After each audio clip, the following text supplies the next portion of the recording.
성경과 정치 두 번째 시간 하도록 하겠습니다. 오늘 제목은 강제 종교 아니면 강압 종교, 신정 정치, 국가교회는 올바르지 않다, 이런 제목을 가지고 웨인 그루뎀이 지은 이 책에 나와 있는 첫 부분을 여러분에게 이제 설명하도록 하겠습니다. 지난주에 말씀드린 대로 이 책은 620쪽으로 구성되어 있습니다. 620쪽에 첫 부분, 영어로 이제 파트 1으로 되어 있는데, 첫 부분은 1장에서 5장까지 해서 약 150쪽으로 구성이 되어 있습니다. 이 안에는 정치와 정부, 그 다음에 그리스도인이 정부에 어떠한 영향을 미쳐야 하는가에 대한 기본 원리를 이제 우리에게 이제 가르쳐 줍니다. 1장에서는 그리스도인들이 정부에 대해서 갖는 5가지 잘못된 견해를 우리에게 이야기해 줍니다. 그 다음에 2장에서는 이 5가지 견해를 배제하고, 그럼 우리 그리스도인들이 어떠한 견해를 가져야 되느냐, 그 견해는 적극적으로 이 사회를 변화시키기 위해서 그리스도인들이 영향을 미쳐야 된다. 이걸 하려면 성경을 바르게 연구하고 역사의 이런 그 사례들을 살펴봐야 된다, 이런 내용이 나와 있고, 3장에는 우리가 정부 이야기하는데 정부가 뭐냔 말이에요. 영어로 government 이렇게 돼 있는데, 정부가 언제 처음 생기고 성경에서 정부는 어떤 역할을 하는 그런 기관으로 이렇게 나와 있느냐 해서 처음부터 끝까지 성경이 이야기하는 정부가 무엇인가, 또 그 안에서 하나님이 허락해 주시는 자유라고 하는 것이 무엇인가, 이런 내용이 이제 3장에 나오고, 그 다음에 이제 4장에서는 우리 그리스도인들이 어떠한 안경을 끼고 세상을 봐야 되는가, 세상을, 그러니까 이게 세계관이라고 이야기하는데 참 중요한 겁니다, 이 세계관이. 근데 너무 교회 안에서 그냥 구원 이야기, 재림 이야기, 이런 쪽으로만 그냥 계속 이렇게 집중적으로 하다 보니까 이 세계관을 갖지 못해요. 여러분, 세상 살면 가치관이라는 게 있고 역사관이라는 게 있고, 그렇죠, 여러 가지 관이 있잖아요, 우리가 살아가야 될 게. 그럼 우리가 그리스도인으로 세상을 어떻게 바라보고 살아야 되는가, 이게 대단히 중요한 이슈고, 미국의 그리스도인들은 학교 다닐 때부터 이게 기독교 국가로 시작을 했기 때문에 그 헌법 안에 이런 것들이 다 녹아들어 있어요. 그래서 심지어 그냥 공립학교를 가도 그냥 웬만한 그 세계관을 가질 수 있도록 이렇게 교육이 됩니다.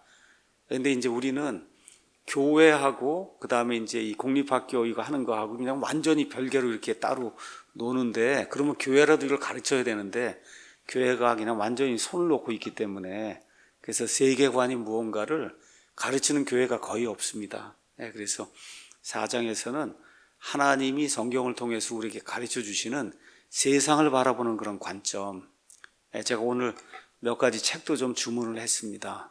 너무 중요한 그런 문제예요. 간단해요. 동성애를 어떻게 우리가 판단하고 살 건가. 어저께죠, 낙태죄.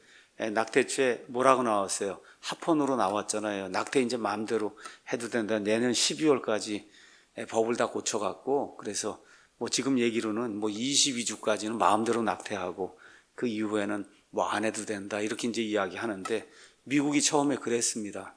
제가 지난번에 말씀드린 대로 지금은 39주 아이도 마음대로 가서 죽일 수 있게 지금 그렇게 이제 법이 바뀌고 있거든요.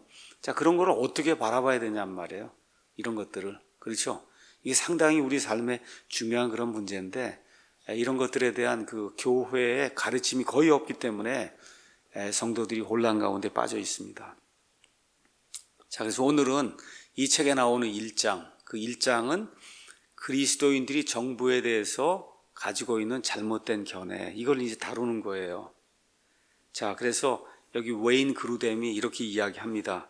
그리스도인들이 이 정치에 어떤 영향을 미쳐야 되는가, 물론 선한 영향을 미쳐야죠. 이거를 이제 2장에서 논의하기 전에 그리스도인들이 통상적으로 가지고 있는 5가지 잘못된 그런 견해가 있다, 정치에 대한. 이 견해를 하나하나 설명을 하고 이게 왜 성경적으로 옳지 않은가 해서 기초를 좀 세운 다음에 둘째 장으로 들어가서 그리스도인들이 이 세상 정부에 선한 영향을 미쳐야만 한다는 내 주장을 이렇게 이제 입증을 하겠다, 이제 그렇게 이야기하는 겁니다. 자, 그래서 역사를 통해서 선량한 많은 사람들이 이 5가지 잘못된 견해를 이 그리스도인들에게 강요를 해왔고, 또 이렇게 하다 보니까 순진무구한 이런 그리스도인들이 이런 데 이제 잘못 빠져서 그래서 이 세상과 정부를 잘못 판단하는 이와 같은 실수를 범해왔다. 자, 5가지 그 잘못된 견해 중에 이제 첫 번째 잘못된 견해는 정부가 특정 종교를 강요해야 된다고 하는 그런 견해예요. 정부가 너는 기독교만 믿어야 된다. 우리나라는 기독교만 믿어야 된다. 어디는 이슬람만 믿어야 된다. 어디는 카톨릭만 믿어야 된다. 그렇죠? 어디는 불교만 믿어야 된다. 이렇게 해서 특정 종교 하나든 아니면 둘이든 국가가 딱 정해주고 그거 외에는 다른 거는 믿으면 안 된다고 하는 거. 그렇죠? 이것은 완전히 잘못된 견해다. 이거 첫 번째 나오는 거기 때문에 그 얘기는 무슨 얘기냐. 5가지 견해 중에 제일 나쁜 거기 때문에 그러되면 일단은 이걸 무너뜨려야 그래야 이제 다른 것들을 펼 수 있기 때문에 첫 번째 언급하고 있는 겁니다. 다시 말씀드릴게요. 이것은 인간 정부 아니면 시민 정부가 한 가지 종교 아니면 2가지 종교 뭐 심지어 그게 3가지 4가지라 하더라도 어떤 특정한 한 종교나 여러 종교를 시민들에게 강요해야 된다는 그러한 견해예요. 그래서 이러한 그 시스템을 우리가 강요 종교 시스템 아니면 강압 종교 시스템 앞으로 이제 그렇게 부를 겁니다. 이 강의에서는. 여러분 그런 나라가 있는 것 같아요. 우리 주변에 이렇게 보니까 있죠. 있는데 현대사회, 근대사회라고 하는 거 특히 그리스도인들의 사회에서 이와 같은 그 시스템이 있었던 것 같아요? 없었던 것 같아요? 있었습니다. 있었어요. 한 1500년 이상 지속이 되고 지금도 지속이 되고 있어요. 예수님을 믿는다고 하는 그런 나라인데도 불구하고 너는 요것만 딱 믿어야 된다고 하는 이런 강압 종교가 되면 그게 국가교회가 되는 거예요. 국가교회가 되면 신정정치, 어떤 사람이 그리스도의 대리자가 돼서 그래서 신정정치를 펴려고 하는 이런 일들이 잘 들으셔야 돼요. 선량한 그리스도인들이 성경을 그렇게 이해를 하고 과거에 1000년, 1500년 동안 그와 같은 시스템을 가르쳐 왔어요. 그래서 지금 그루뎀이 이거를 깨야 된다. 이거를 우리가 시민 근대사회, 그 다음에 현대사회가 된다고 할 때 이걸 가장 먼저 깨야 된다. 이렇게 이야기하면서 첫 번째 사례를 1618년부터 1648년 동안 30년 전쟁이라고 하는 게 독일 땅에서 있었습니다. 들어보신 적 있죠? 100년 전쟁도 들어본 적이 있고 30년 전쟁. 저도 그래서 30년 전쟁 오늘 다시 한번 가서 사전을 가서 한번 찾아봤습니다. 그랬더니 이렇게 기록이 돼 있어요. 근데 일반 사전이 얘기하는 거예요. 이 30년 전쟁은 프로테스탄트하고 카톨릭 간의 영토 전쟁이 발생한 겁니다. 독일에서. 아시겠죠? 독일에서. 자, 그럼 여러분 1517년에 마르틴 루터의 종교 개혁이 이제 생기면서 그래서 루터교라고 하는 게 독일에 이제 생기게 돼 있고 또 그 전에는 카톨릭이라는 게 있었잖아요. 그렇죠? 그래서 지금 한 나라 안에 2개의 종교가 서로 대립을 하면서 30년 동안 수없이 많은 사람들 피를 흘리고 사람 죽이는 그런 일을 했던 그런 일이 역사에 남아 있어서 미국 사람들도 30년 전쟁을 지금 기억하고 있는 거예요. 가서 보니까 이렇게 사전에 나와 있습니다. 30년 전쟁은 명목상의 기간으로는, 그러니까 30년이라는 그 기간으로는 십자군 전쟁이나 100년 전쟁 그리고 80년 전쟁이라고 불리는 네덜란드 독립전쟁보다 짧은 전쟁이다. 기간이 얼마 오랫동안 진행되지 않았다는 거예요. 그러나 거의 쉬지 않고 전쟁이 치러졌으며 심지어 겨울에도 전투가 벌어졌다는 점을 볼 때 그리고 동원된 병력과 화력의 규모를 따져볼 때는 오히려 그 이전의 전쟁을 압도한 그런 전쟁이다.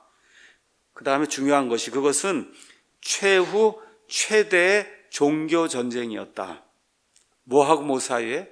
프로테스탄트하고 카톨릭 사이에. 말 그대로 예수님을 믿는다고 한 사람들 사이에 가장 크고 어느 면에서 가장 마지막이 되는 그런 대규모 전쟁이었다는 거예요. 그러면서 또 최초의 근대적인 영토 전쟁이기도 했다. 이 전쟁은 서구 세계가 중세에서 근대로 넘어가는 길목에서 발생한 치열하고 복잡한 전쟁이었다는 거예요. 그러니까 30년 전에 우리 지금 무슨 내용인지 옛날에 몰랐지만 지금 우리가 성경과 정치를 이제 공부하면서 루터의 프로테스탄트 종교개혁 이후에 아주 치열한 전쟁이 독일에서 30년간 발생했다는 거예요. 그게 종교전쟁이었고 그 전쟁의 목적이 뭐냐? 루터교든지 카톨릭이든지 다 자기 나름대로의 그 믿음을 이 사람들에게 집어넣으려고, 그래서 수많은 사람들을 죽이는 이와 같은 국가교회를 세우려고 하면서 두 개의 종교가 대립하는 이와 같은 종교전쟁이었다, 그렇게 이야기하는 겁니다. 그러면서 이제 그루뎀 이야기가 유럽에는 종교개혁이 1517년 이후 이제 진행이 되면서 16세기, 17세기에 여러 차례 종교전쟁이 있었다는 거예요.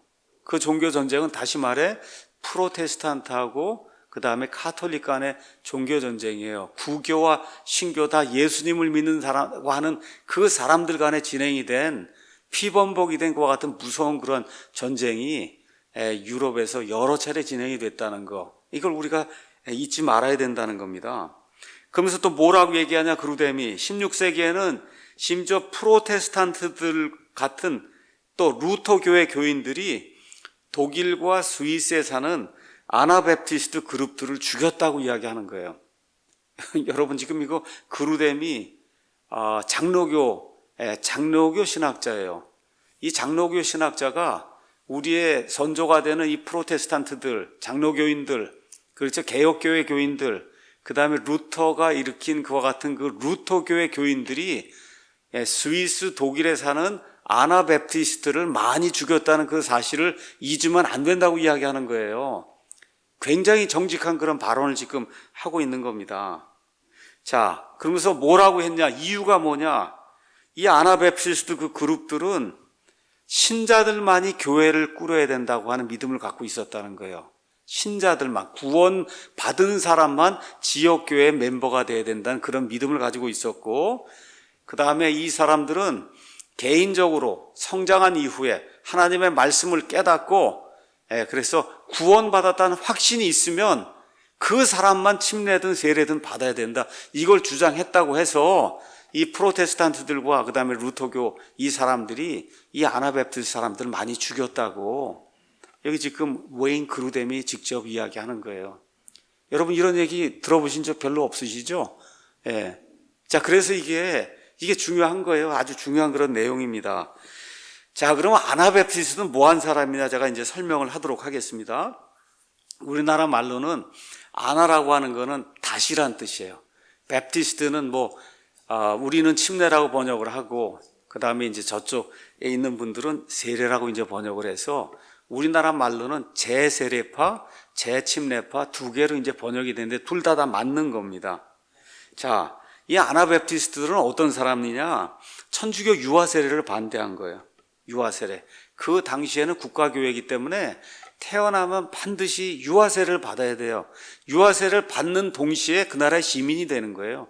그러니까 말 그대로 유아세례를 안 받으면 그 당시에는 요람부터 그 다음에 무덤까지 교회가 모든 걸 다 처리해 줘야 되는데, 이 유아세례를 받지 않으면 그 나라 시민이 못 되고, 시민이 못 되면 아무것도 할 수 없는 그런 존재가 되는 거예요. 그러니까 태어나면 누구나 다 유아세례를 받아야 되는 거예요. 근데 이러는 가운데 아나베프티스트들이 나타나기 시작한 거예요.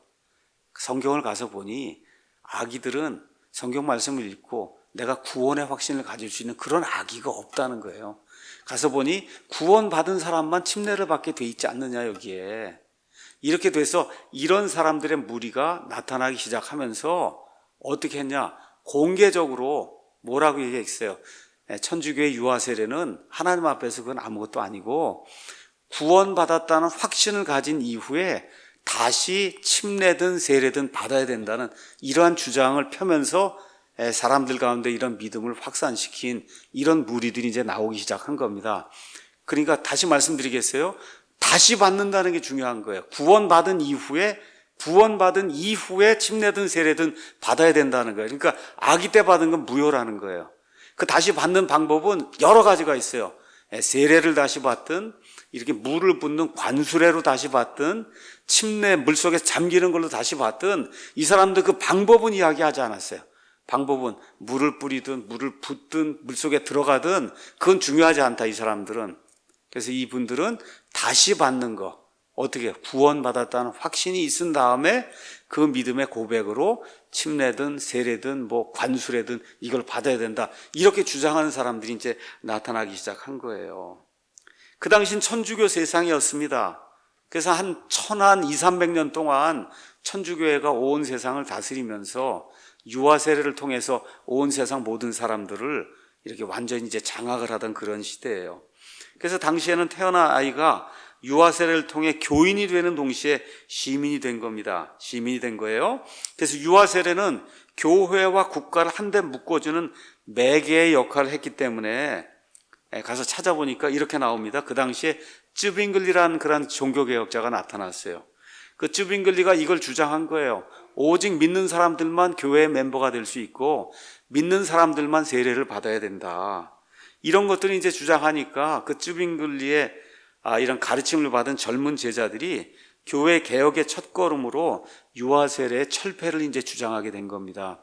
여러분 그냥 가셔서 재세례파, 아나베프티스트 이렇게 해서 가서 구글이든 아니면 네이버든 다음이든 이렇게 치면은 이 자료가 그대로 이제 나옵니다. 그들에게 있어서 교회는 자발적인 신앙 고백을 한 개인들, 즉 믿는 자들의 자발적 모임이 교회지, 유아 세례 받아갖고 이렇게 가서 내가 1년에 부활절, 그 다음에 성탄절에만 가서 예배 드리고 먹고 이렇게, 이건 교회가 아니다, 이렇게 생각을 한 거예요. 맞습니까, 여러분?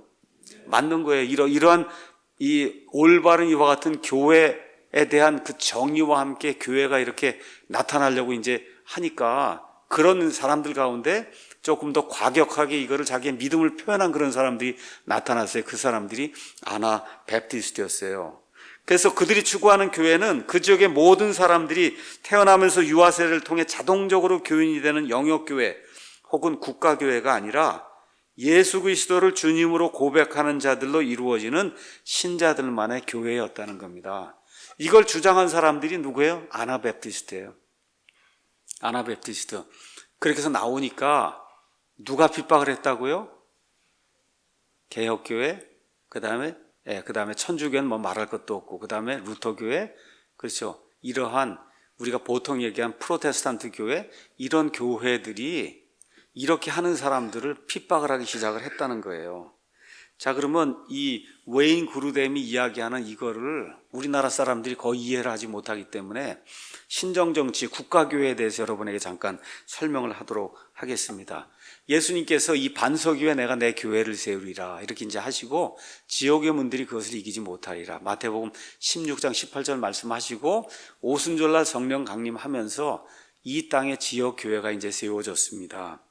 근데 이게 시간이 지나면서 조금 지나가면서 구약시대에 이 제사장 계급 체계가 다시 교회 안에 들어오기 시작하면서 예수님의 교회가 변질이 되기 시작했어요. 그래서 AD 313년에 콘스탄틴이 밀라노 칙령을 통해서 온 세상 모든 사람들은 기독교만을 믿어야 된다는 기독교 국교화를 한 거 여러분 기억을 하시죠? 그렇죠? 세상에 많은 사람들 또 잘 알지 못하는 그리스도인들은 콘스탄틴이 엄청나게 위대한 그런 일을 했는구나 이렇게 생각을 하는데 실제로는 선한 일을 한 것이 아니라 교회를 타락시키는 그와 같은 일을 이제 하게 된 거예요. 그래서 이제 처음에는 국가가 교회를 지배했는데 조금 이제 시간이 지나면서 이게 거꾸로 되면서 어떻게 됐어요? 교회가 국가를 지배하는 이와 같은 시스템이 이제 탄생하게 됐습니다. 그래서 이러한 거를 영어로는 철치 스테이트라고 얘기해요. 교회 국가라고 이야기하는 거예요. 그러니까 처음에는 국가교회였어요. 국가교회, 스테이트 철치에서 국가가 지배하는 그런 교회였는데 시간이 지나면서 어떻게 철치 스테이트로 이게 바뀌게 된 거예요. 교황권이 세력이 이제 강해지면서. 그래서 이런 나라들, 국가교회를 하는 이런 나라들에서는 국가가 정해준 한 가지 종교만 믿어야 되는 거예요. 무슨 얘기냐? 신정정치 시스템이 이제 구현이 된 겁니다. 이래서 314년 이후로 기독교 국가라고 하는 그 유럽의 거의 모든 국가들이 다 천주교회, 이 천주교회 하나만 믿어야지 그거 이외에 다른 신앙을 갖게 되면 그러면 그 사람들의 모든 재산을 몰수하든지 심한 경우 그 사람을 죽인다든지 하면서 신앙의 자유를 박탈하는 그런 일이 이제 생기게 된 겁니다.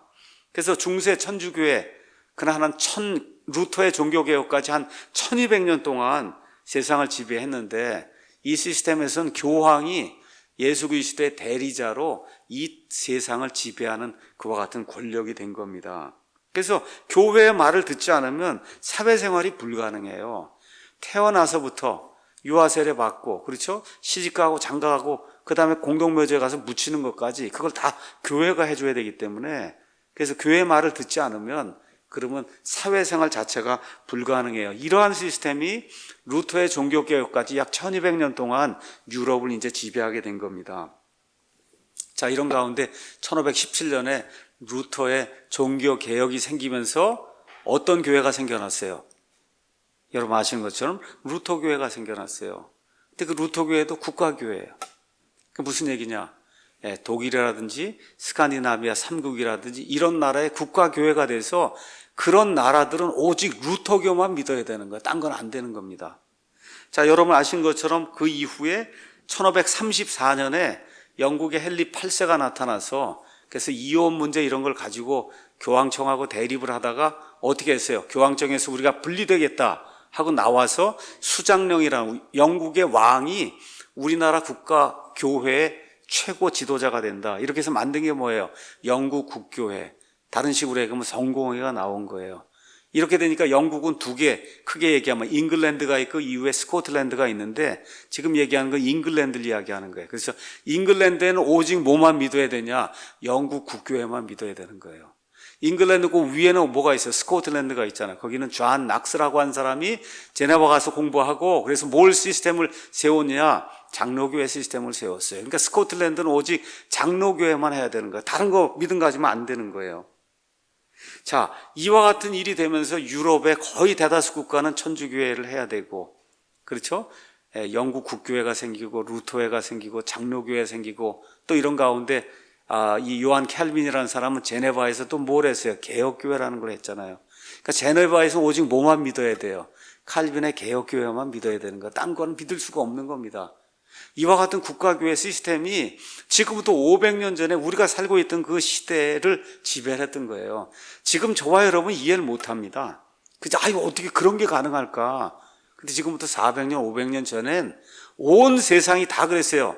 중국도 마찬가지고 우리나라 조선도 마찬가지고 다 그렇죠. 고려시대 같으면 뭐예요? 불교를 해야 되는 거고 조선시대 같으면 유교를 해야 되는 거고 그렇죠. 온 세상이 다 그랬던 거예요. 다 국가교회를 했던 겁니다. 21세기 정치학 대사전이 있는데 그 대사전에서 신정정치를 이렇게 정의를 내렸습니다. 정치와 종교적 권력이 분리되지 않고 융합되어 있으며 권력자의 명령은 곧 법이고 그 법은 피지배자의 내면적 심정까지도 지배하는 그런 시스템이라는 거예요. 그러니까 이 권력을 가진 사람이 하나님의 대리자예요. 이 사람이 얘기하는 그것은 정치에도 적용이 되고 심지어 저와 여러분의 양심까지도 이 사람이 다 지배하는 이런 시스템이 신정정치다. 국가의 법은 신의 법 또는 신의 명령이며 국법과 종교가 동일하다는 거예요. 그래서 신의 대리는 신에게 물어 사람들에게 신의 법이나 명령을 전달하고 이것을 실행하도록 강제하는 권리를 위양받은 자로 이 신성한 역할을 하는 것은 승려나 신관이나 사제예요. 그러니까 불교에서는 승려고 천주교에서는 사제고 그래서 또 다른 나라에서는 신관이라고 하는 이와 같은 직함을 가진 그런 사람들이 신에게 가서 무언가를 묻고 하는 그런 일들을 했다는 겁니다. 뭐라고 얘기했냐? 이스라엘 민족을 위해서 모세가 건설한 그 국가가 신정국가라는 겁니다. 그래서 여러분 모세 시대로부터 예수님의 십자가까지 구약 시대는 신정국가 시대예요. 정치와 종교와 문화와 모든 게 다 하나입니다. 법이 두 개가 따로 있는 게 아니에요. 하나입니다. 이와 같은 신정국가, 고대 오리엔트, 그 다음에 이슬람 세계, 지금도 이슬람 마찬가지죠. 인도, 중국, 일본, 여러분 천황 시스템, 일본에 이게 뭐 신정정치예요. 엄격한 의미에서는. 유럽에서도 각 문화의 원형과 관계하여 독자적인 형태를 보인다. 고대 이집트에서는 왕, 파라오가 신이고 고대 바빌로니아 지방에서는 왕은 신의 대변자가 되고 제정기 로마에서는 황제가 신의 아들로서 예배가 된 거예요. 그러니까 처음에 그것도 거의 신정국가 형태를 취했다. 그러면서 근대의 신정국가의 전형으로는 존 칼빈의 제네바 지배, 아주 정확하게 얘기합니다. 요한 칼빈이 세웠던 그 제네바가 뭐라고요? 신정국가 통치를 했다는 겁니다. 예, 현대의 신정국가로는 혁명 이후에 여러분 아시죠? 호메이니 혁명 일어난 거. 혁명 이후에 이란 정부가 신정정치의 이런 그 형태라고 이야기하는 거예요. 자, 그럼 신정정치의 특성은 뭐냐?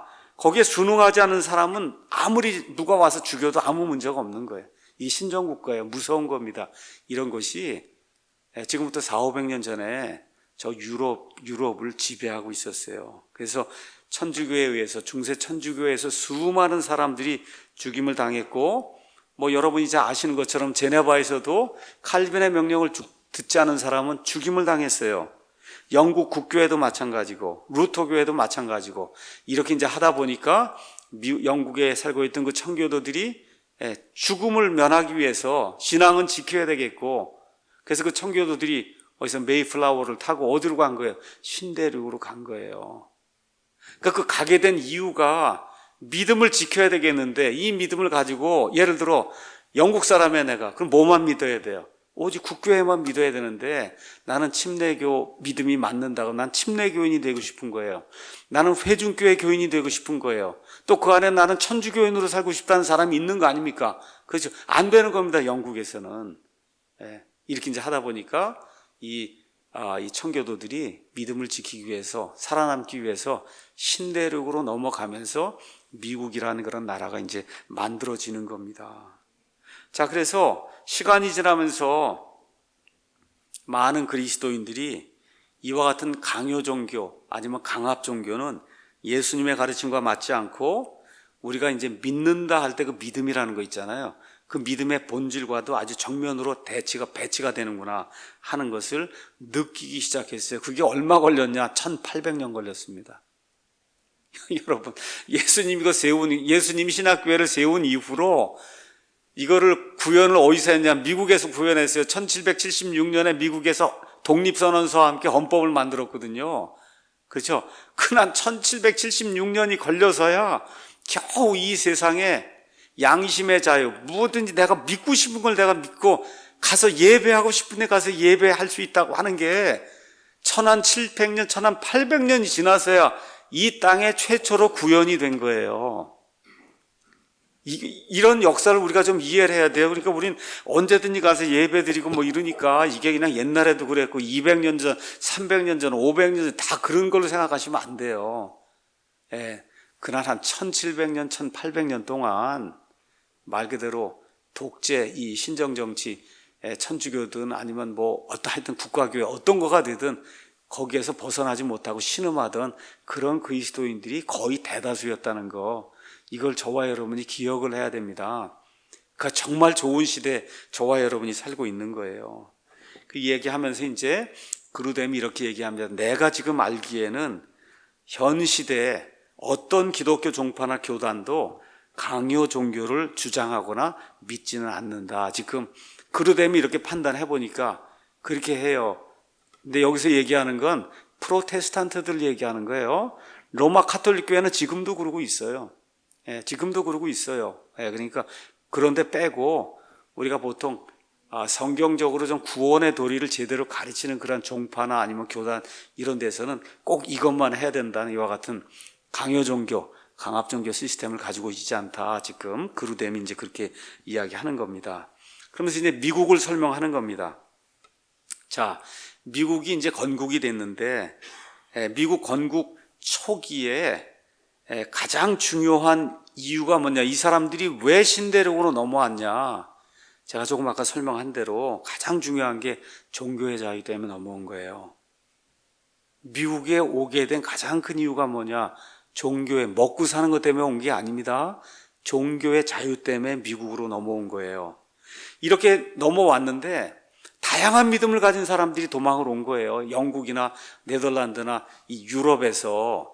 그래서 회중교회도 있고, 성공회라 불리는 영국 국교회도 있고, 장로교회도 있고, 그렇죠? 루터교회도 있고, 퀘이커 교도도 있고, 침례교회도 있고, 카톨릭도 있고, 유대교도 있고, 나중에 감리교도 있고, 얼마나 많아요. 우리 그 기독교라고 하는 그 안에 많은 분파들이 있는데, 이 사람들이 다 종교의 자유를 얻기 위해서 여기 넘어온 거예요. 이런 다양한 스펙트럼을 가진 사람이 한 나라를 구성을 해야 되는 겁니다. 한 나라. 이게 얼마나 어려웠겠어 해서 한번 생각해 보세요. 자, 그런데 아이러니가 발생하기 시작했어요. 우리가 이제 미국에 가서 뉴 잉글랜드 지방이라고 얘기하면 뉴욕 그 위에 매사추세츠주라든지 이런 데가 보스턴 있고 이런 데가 이제 뉴 잉글랜드, 그러니까 잉글랜드를 새로 만들었다는 거예요. 왜 그렇게 이름을 줬냐? 종교의 자유를 피해서 잉글랜드를 피해서 여기로 넘어와서 이제부터 여기는 우리가 종교의 자유를 갖는 뉴 잉글랜드라고 이름을 부른 거예요. 그 동네 이름을.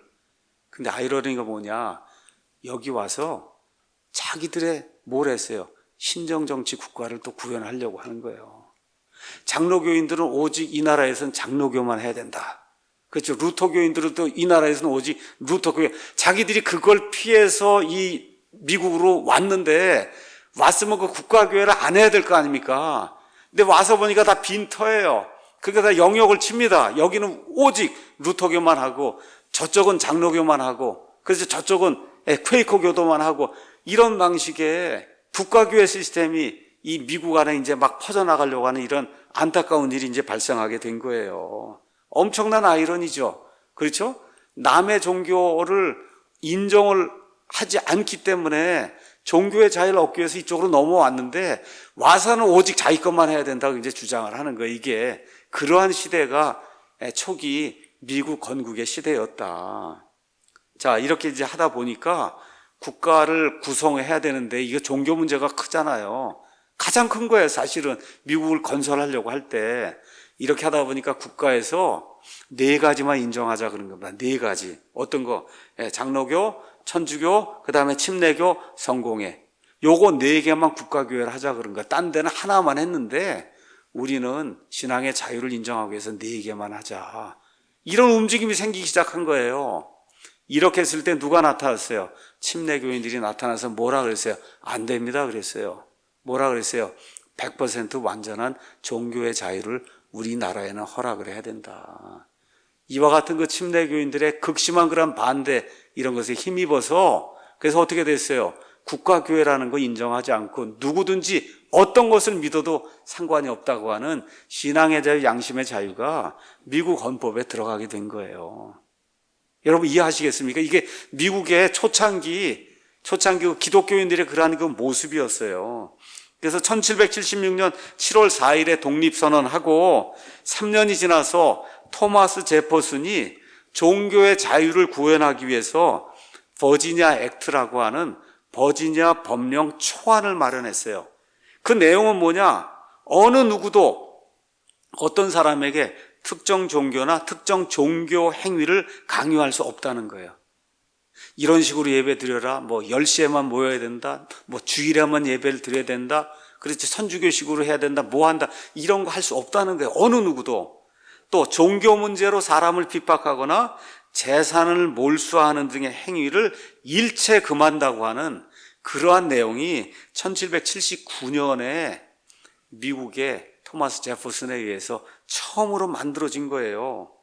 그 이후에 이 미국 헌법과 이와 같은 법령의 근간을 둔 근현대 자유주의 국가들이 생겨나기 시작한 거예요. 그 중에 하나가 우리나라입니다.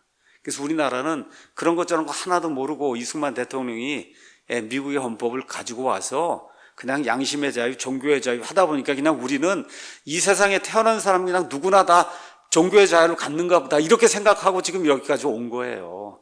근데 실제로 그게 아니라는 거 아시겠죠? 실제로 이게 쉬운 일이 아니었다는 거. 그날 예수님이 교회를 세우신 이후에도 1700년, 1800년 지나서야 저 미국 신대륙에 가서 겨우 이 종교의 자유라고 하는 게 그게 헌법에 이렇게 명기가 되는 그런 일이 있었고, 전까지는 수많은 사람들이 이 양심의 핍박을 받으면서 믿음 생활하고 많은 경우에 목숨을 잃고 많은 경우 전 재산을 몰수당하는 그와 같은 일을 당하면서 믿음을 지키려고 노력을 해오면서 이런 일들이 이제 생기게 됐다. 이걸 꼭 기억을 하셔야 됩니다. 자, 그런데 다른 종교들은 지금도 여전히 이 어떤 특정한 종교를 강요하고 있어요. 이런 국가들이 여전히 남아 있습니다. 사우디아라비아, 예멘, 여러분 이란, 그렇죠? 그다음에 대다수의 이슬람 국가들 가서 보시면 그냥 법으로 이슬람국 규정을 해놨어요. 그거 외에는 안 되는 거예요. 거기 살게 되면 어떻게 해요? 내쫓든지 죽이든지 재산을 몰수하든지 이런 방식으로 그래서 사람의 양심의 자유를 압박을 하고 있는 겁니다. 그래서 나이지리아, 수단, 알제리, 여러분 아프리카에도 이슬람 국가들이 많이 있거든요. 이런 모든 나라들 양심의 자유라는 거 없습니다. 그냥 태어나면 또 큰 나라 있죠. 파키스탄. 가장 큰 이슬람 국가가 어디예요? 인도네시아. 그렇죠? 이런 나라를 그냥 태어나면 거기 그냥 이슬람으로 살아야지 다른 거 가질 수가 없는 거예요. 또 어디가 있냐? 힌두교 국가에도 힌두교인들이 밀집해서 사는 그런 지역, 이런 지역에는 다른 종교 들어갈 수가 없습니다. 또 어디가 있어요? 스페인이라든지 남미에 이와 같은 거의 100% 천주교가 장악한 그런 국가에서도 똑같은 그런 현상이 발생하고 있는 거예요. 다른 거 가지고 가서 생활하기가 말로는 뭐 이렇게 뭘 가져도 된다 그렇게 얘기하지만 실질적으로 생활하기가 어렵습니다. 다른 종교를 가지고 이 남미나 이런 데 가서는. 자, 그러면서 여기 웨인 그루뎀이 그래도 마지막에 이렇게 이제 썼더라고요. 이슬람 교도들과 힌두 교도들 중에서도 종교의 자유를 인정해야 된다는 그런 사람들도 있다. 이렇게 이제 썼습니다. 있어요. 없는 건 아니에요. 그런데 너무 작아서 그렇죠. 그래서 어쨌든 현실이 이렇다는 거. 자, 그러면 오늘 이제 마지막 부분에서는 왜 강제 종교 국가교회는 올바르지 않은가? 예수님의 말씀을 통해서 여러분과 함께 살펴보는 그런 시간을 갖도록 하겠습니다. 오늘 우리가 마태복음 22장을 읽었습니다. 22장에는 바리새인들이 예수님을 함정에 빠뜨리려고 어떤 문제를 들고 나와요? 카이사르에게 우리 유대인들이 공세, 세금을 바쳐야 됩니까? 바치지 말아야 됩니까? 이거 바쳐야 된다 그러면 이거 유대인들이 그렇죠? 이 세상 거기에 가서 복종해야 된다. 뭐 이렇게 해서 예수님을 함정에 집어넣으려고 그러고 안 바친다 그러면 로마 사람들 그렇죠? 와갖고 예수님을 잡아갈 거 아니에요. 그 예수님이 아주 엄청난 이런 대답을 하시죠. 동전을 하나 갖고 와라. 그래서 데나리온을 갖고 왔어요. 거기 있는 형상과 거기 있는 글이 누구의 거냐? 카이사르의 것입니다. 예수님이 카이사르의 것들은 카이사르에게, 하나님의 것들은 하나님에게 바치라. 그랬더니 여기 가서 보니까 유대인들이 이 말씀들을 듣고 놀랐다 그랬어요. 그 전까지는 지금까지 생각도 못한 거예요. 신정국가예요, 여러분. 그렇죠? 신정국가, 모세로부터 시작해서 지금 신정국가 1500년 동안 해온 거예요. 한 번도 생각해 본 적이 없는 거예요. 여러분 기억하셔야 됩니다. 역사 속에서 처음으로 신약시대를 여시면서 우리 예수님이 인간 정부의 영역이 있고 하나님의 영역이 있다고 하는 것. 신약시대, 신약교회 시대에는 이젠 신정국가가 아니고 왕들이 지배하는 이런 정치세계가 있고 정부가 있고 그 다음에 하나님의 영역이 있다. 그거를 예수님이 공개적으로 밝혀주시면서 구약시대가 끝나고 신약시대로 넘어간다고 하는 걸 예수님이 보여주신 거예요. 역사에서 처음입니다. 유대인들이 놀라게 돼 있고 저와 여러분이 이걸 읽으면서 이게 무슨 내용인지 모르지만 실제로 신정 국가 체제라고 하는 유대인들에게는 말 그대로 하늘이 무너지는 듯한 그와 같은 이야기를 하신 거예요. 하늘이 무너지는 듯한. 어떻게 이게 두 개가 있을 수 있냐. 지금 그런 일들이 이제 생긴 겁니다. 자, 그래서 이 얘기는 무슨 얘기냐? 카이사르의 것들, 쉽게 얘기하면 세금 바치는 거, 법을 준수하는 거, 그렇죠?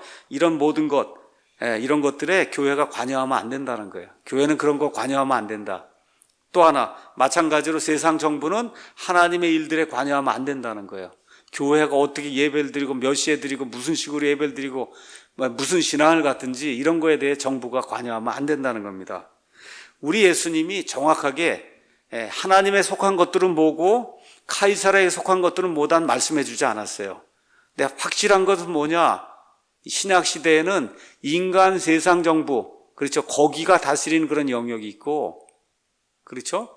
뭐가 있어요? 하나님에게 속한 그런 영역이 신약시대엔 생긴다고 하는 걸 예수님이 분명하게 말씀해 주신 겁니다. 구약시대 이스라엘은 어떤 국가라고? 신정정치, 신정국가였어요. 신정정치, 신정국가에서는 하나님이 직접 법을 주고 하나님이 직접 다스리는 거예요. 이렇게 하니까 거기 사는 국민은 다 하나님의 백성이고 하나님의 선민이에요.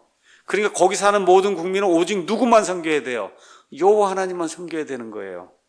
국가의 법은 종교뿐만 아니라 민간 세속의 모든 영역에도 적용이 되니까 11조를 드려야 되고 안식일을 지켜야 되고 먹어야 될 음식이 있고 먹으면 안 될 음식이 있고 이런 모든 것들을 다 국가가 정해서 주는 거예요. 근데 사실은 종교가 정해서 준 건데 그게 국가의 법이 됐단 말이에요. 그걸 안 지키면 어떻게 돼요? 안식일에 가서 나무로 한다. 그러니까 성경에 가서 보니까 어떻게 했어요? 죽였잖아요. 여러분 지금 안식일에 가서 나무로 한다 그래서 지금 죽이는 이런 나라, 이 민주주의 국가 없잖아요. 그렇죠? 근데 그런 일이 시행이 됐단 말이에요. 이게 신정국가이기 때문에. 예를 들어 레위기 21장에서 23장, 신명기 13장 6절에서 11절 가서 보면 이스라엘 국가에서는 다른 신을 섬기면 어떻게 해도 돼요? 죽여도 된다고 하나님이 말씀하셨고 실제로 죽였습니다. 동성애자 어떻게 하라 그래서 하나님이 죽이라 그랬잖아요. 그래서 어떻게 죽였단 말이에요. 지금 동성애자 죽입니까? 못 죽이죠. 여기 현대 이 국가에서는 그런 일이 이루어지지 않아요. 그건 옛날에 신정국가이기 때문에 이런 일들이 가능했다는 겁니다. 자, 그런데 우리 예수님이 신약시대를 이제 여시면서 이제부터는 하나님의 영역, 교회라고 하는 이 하나님의 영역과 그 다음에 국가, 정부라고 하는 이 세상의 영역, 이 둘이 나뉘어진다. 예수님이 아주 역사적으로 매우 중대한 것 같은 선언을 하신 거예요. 그건 뭐냐?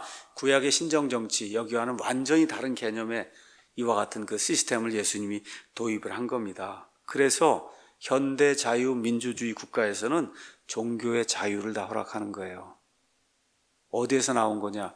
여기 기독교에서 나온 겁니다. 그러니까 저와 여러분이 근대 시민사회, 그거는 프로테스탄트 종교개혁 이후에 등장을 하는 거예요.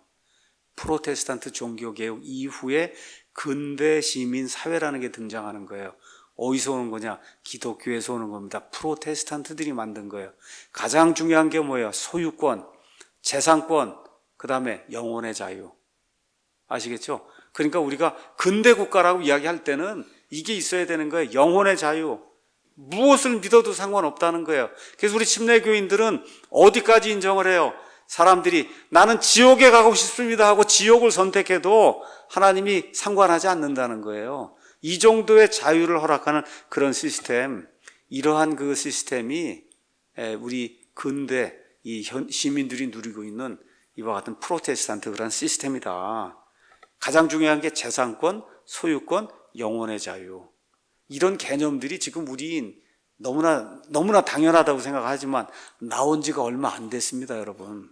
나온 지가 얼마 안 됐다는 거, 이걸 꼭 기억을 하셔야 됩니다. 물론 예수님은 오래전에 줬지만 사람들이 무익하고 연약하고 나약하기 때문에 그걸 구현하는데 한 1700년, 1800년이 걸린 거예요. 그러면 아담부터 시작하면 지금 인류 역사가 한 6000년 됐는데 5700년, 5800년 지나서야 그래서 겨우 이러한 그 소유권, 재산권, 영혼의 자유를 인정하는 그런 국가 제도가 이제 생겨난 거예요. 그러면 구약시대는 다 뭡니까? 신정국가예요. 어느 국가나 100% 신정국가예요. 그래서 이 AD 1500년 지나갈 때까지 온 세상이 다 신정국가예요. 그렇죠? 예, 이렇게 된 거예요. 이게 계속 진행이 돼. 천주교회는 지금도 계속 진행이 되고 이슬람 전체가 계속 진행이 되고 공산주의 국가 다 계속 진행되는 거예요. 그냥 신정국가 하나밖에 없는 거예요.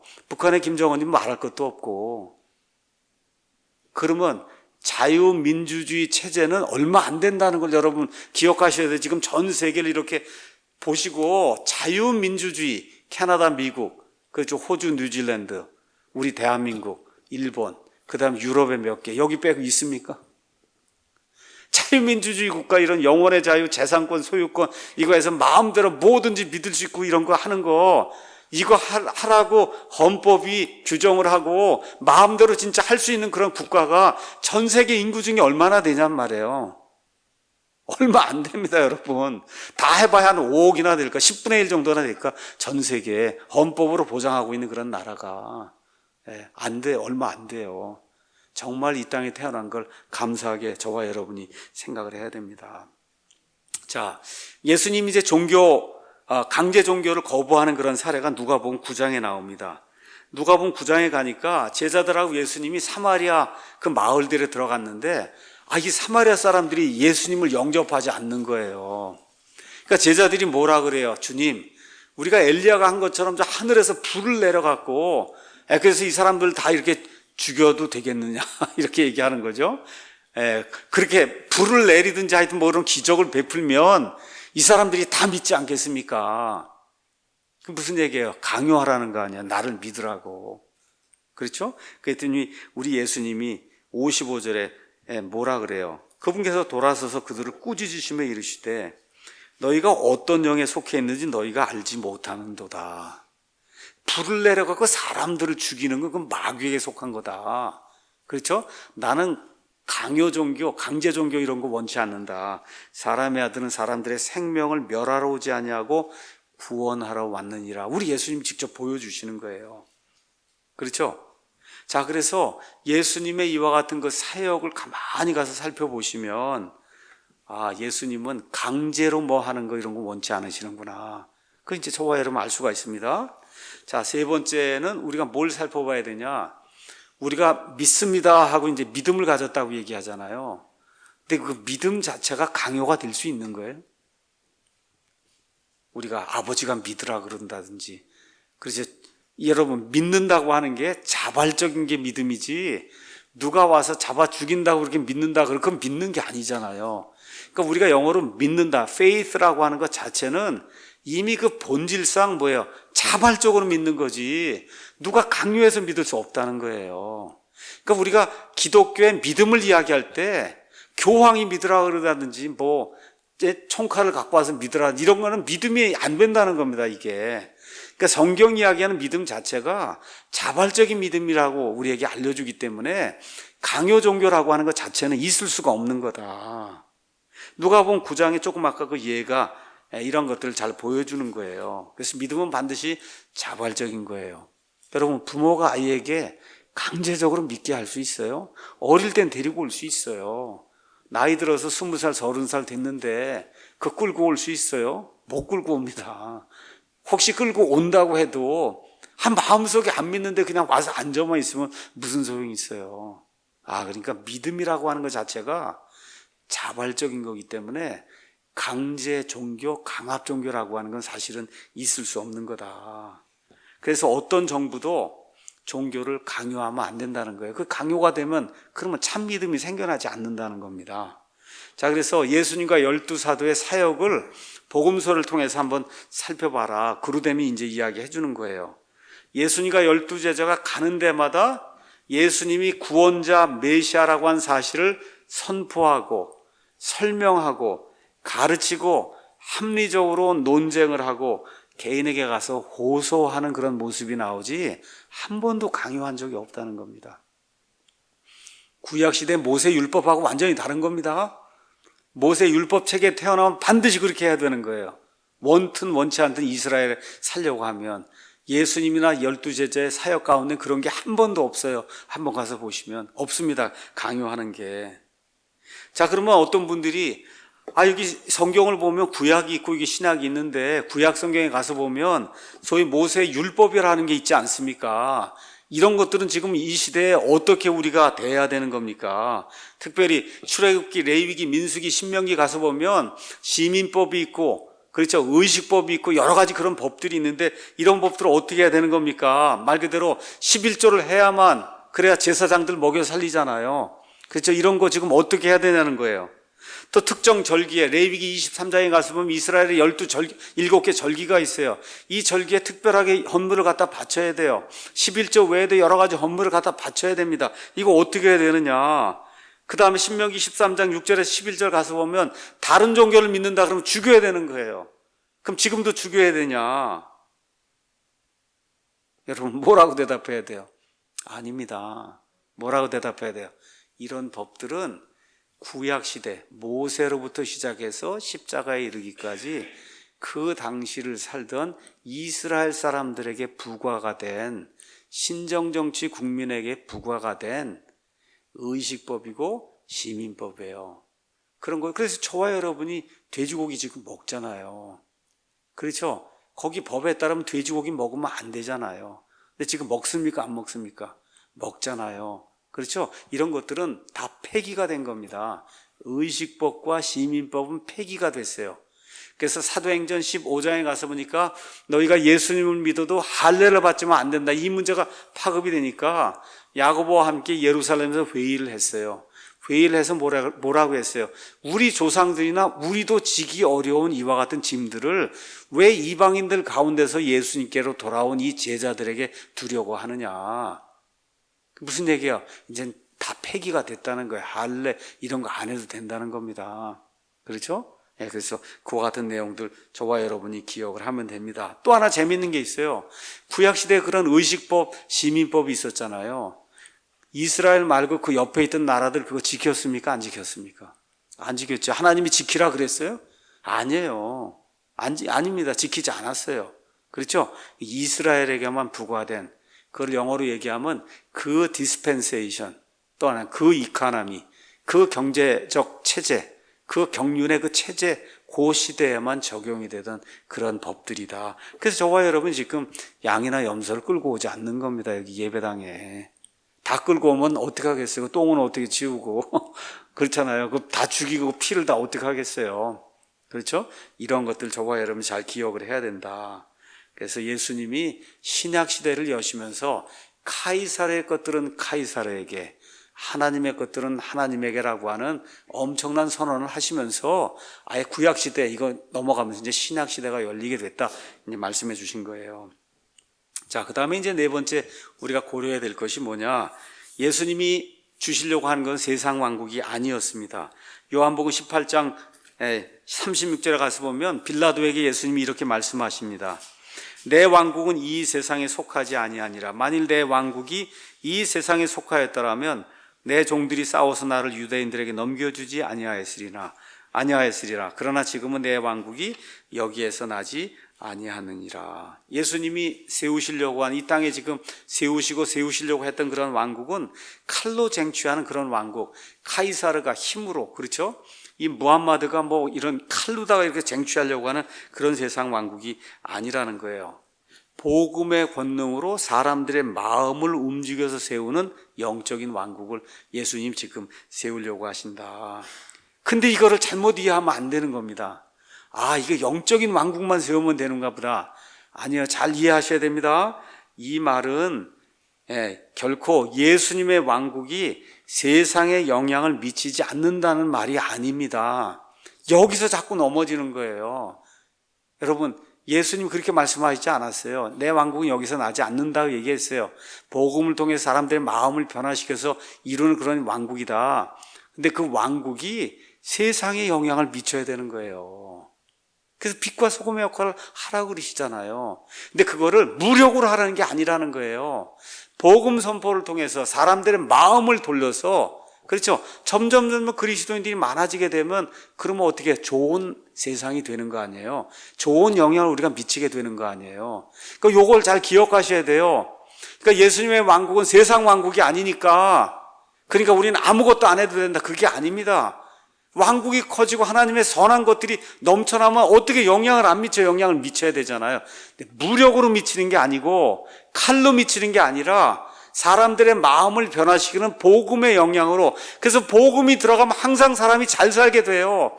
나라가 부자가 됩니다. 그래서 가난한 사람이 없어지게 돼요. 이거 좋은 거 아니에요? 그런 선한 영향력을 미쳐야 된다는 거예요. 이걸 저와 여러분 꼭 기억을 해야 되는 겁니다. 자, 그래서 세상 정부는 절대로 어떠한 신앙을, 어떤 특정한 신앙을 이 국민들에게 요구해서는 안 된다. 심지어 기독교 신앙도 안 된다는 거예요. 그래서 우리가 중세 암흑 시대를 중세 암흑 시대라고 얘기하는 거예요. 말 그대로 모든 사람을 어둠 속으로 밀어 넣었기 때문에 기독교 신앙이라도 안 된다는 겁니다. 자, 그러면 강제 종교를 배제하면 어떤 일이 생기느냐? 첫 번째, 정부가 특정 종교를 강요할 수 없는 거예요. 정부가 절대 강요할 수 없는 겁니다. 그러면 모든 그리스도인들은 종교의 자유를 지키기 위해서 애를 써야 되는 거예요. 모든 그리스도인들이. 자, 그러니까 이렇게 하다 보니까 또 미국 같은 경우 이렇게 주장하는 사람들이 나타나요. 국민들의 다수가 크리스찬이 되면 그러면 그 나라에서는 그 사람들이 기독교를 강요하지 않을까요? 그렇죠? 왜 그래요? 중세 암흑 시대로 봤기 때문에 사람들이 그렇게 퀘스천 마크를 갖는다는 거예요. 이게 재정일치거든요. 근데 뭐예요? 그 기우다. 여기 이분이 얘기하는 거 잘 들으세요.